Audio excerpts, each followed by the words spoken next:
सध्या राज्यात बऱ्याच ठिकाणी वातावरणात उष्मा जाणवत असला तरी विदर्भामध्ये तुरळक ठिकाणी मेघगर्जनेसह विजांचा कडकडाट आणि सोसाट्याच्या वाऱ्यासह गारपीट होण्याची शक्यता आहे। 28 फेब्रुवारी ते 2 मार्च पर्यंत हवामान खात्याचा इशारा नेमकं काय सांगतोय आणि त्यावर आधारित कृषी सल्ला नेमका काय आहे ते आता आपण या व्हिडिओतून जाणून घेऊया।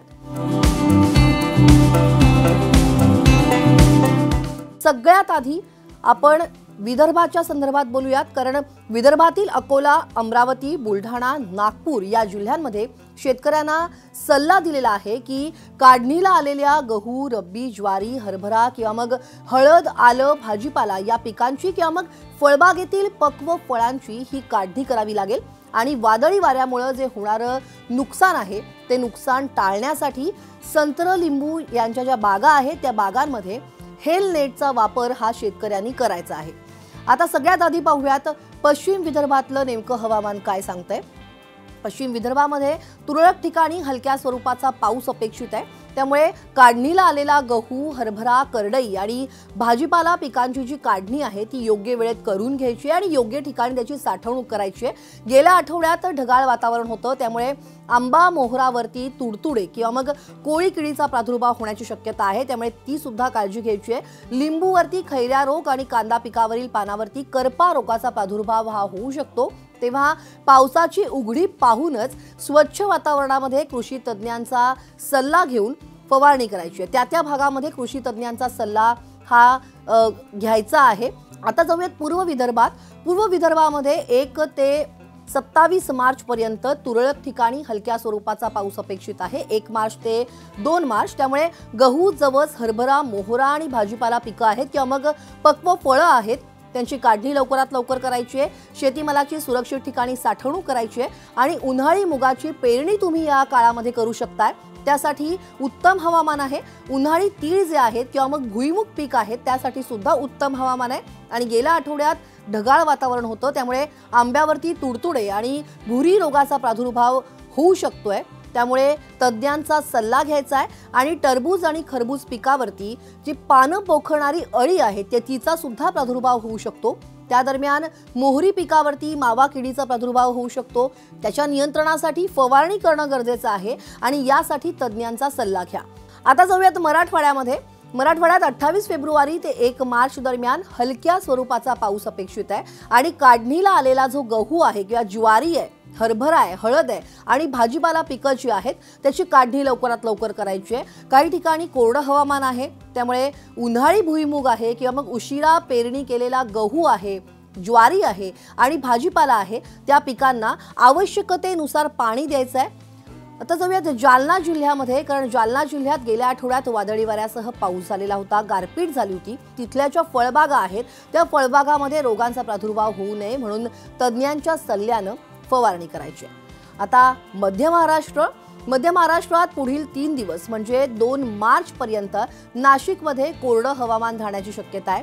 काढणीला आलेली गहू, रब्बी, ज्वारी आणि मका पिकांची त्याचबरोबर कांद्याची काढणी सुरू करायची आहे। जर कांदा पिकावरती फुलकिडे आणि करपा रोगाचा प्रादुर्भाव झाला तर त्याच्या नियंत्रणासाठी फवारणी करावी लागणार आहे, त्यावेळेला तज्ञांचा सल्ला घ्या। उन्हाळी भुईमुग आणि बाजरी पीक आहे तर त्याच्यात मशागत करायची आहे। कांदा पिकावरती फुलकिडे आणि करपा रोग पडू शकतोय, त्यामुळे त्याच्या नियंत्रणासाठी सुद्धा फवारणी करावी लागणार आहे, तेव्हा या फवारणीसाठी तज्ञांचा सल्ला घ्या, कारण त्या भागातलं तापमान आणि त्या भागातली परिस्थिती ही वेगवेगळी असते। आता जाऊयात पश्चिम महाराष्ट्रात। कोल्हापूर, सांगली, साताऱ्यामध्ये पुढचे 3 दिवस 28 फेब्रुवारी ते 1 मार्च या दरम्यान कोरडं हवामान राहणार आहे। गहू आणि हरभरा पीक हा काढणीला आलेला असेल, त्याचबरोबर भुईमुग पिकाला सुद्धा गरजेनुसार पाणी द्यावं लागेल आणि गेल्या आठवड्यामध्ये कोरडं हवामान होतं, त्यामुळे मिरची पिकावरती कोळी किडीचा प्रादुर्भाव हा होऊ शकतो तशी शक्यता आहे, त्यामुळे तज्ञांच्या सल्ल्यानं फवारणी करायची आहे। सोलापुरात पुढील 3 दिवस 28 फेब्रुवारी ते 1 मार्च दरम्यान कोरडं हवामान राहणार आहे। आता जाऊयात खानदेशमध्ये। खानदेशातली काय परिस्थिती आहे पाहूयात।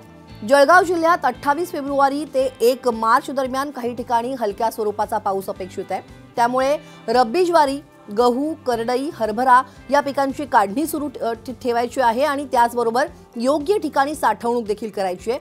केळीवरती मावा किडीचा प्रादुर्भाव होऊ शकतो तशी शक्यता आहे, त्यामुळे नियंत्रणासाठी फवारणी करायला पाहिजे आणि त्यासाठी तज्ज्ञांचा सल्ला घ्या।